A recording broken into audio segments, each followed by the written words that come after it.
केंद्र के जो अधीक्षक हैं वो चाहें तो उनको प्रवेश करा सकते हैं।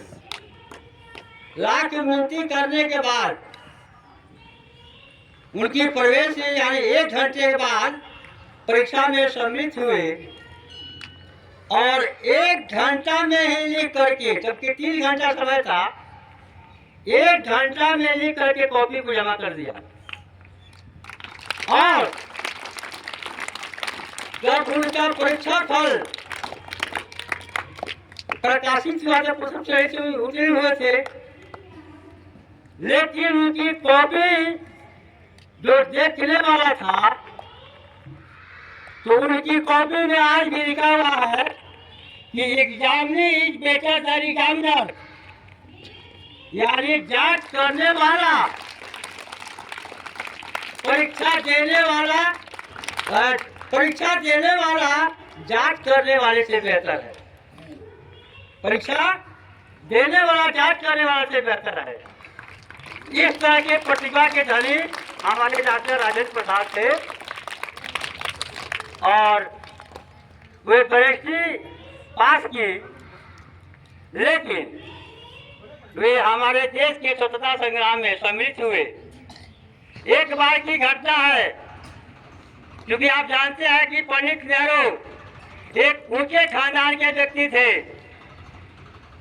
जब वो आज आनंद भवन जो सरकार को दे दिया गया है, उसी आनंद भवन में उनके थे और रात का यही ठंडा का समय था। डॉक्टर राजेंद्र बाबू डॉक्टर राजेंद्र बाबू नेहरू जी से मिलने के लिए उनके आनंद भवन में गए। रात के 12 बज चुके थे, फिर भी उन्होंने जाकर के बरामदे में जाकर के वो सो गए और पंडित नेहरू को जगाया नहीं। जब रात ज्यादा हो गई, क्योंकि दमा के डॉक्टर राजेंद्र बाबू ठंडे के बारे जब खांसने लगे तो नेहरू जी की आवाज हमारे पहचान है कि राजेंद्र बाबू की आवाज है। आकर देखते हैं तो बाहर पड़े हुए हैं। उनको लेकर के अंदर गए। ऐसे सादगी वाले हमारे डॉक्टर राजेंद्र बाबू थे।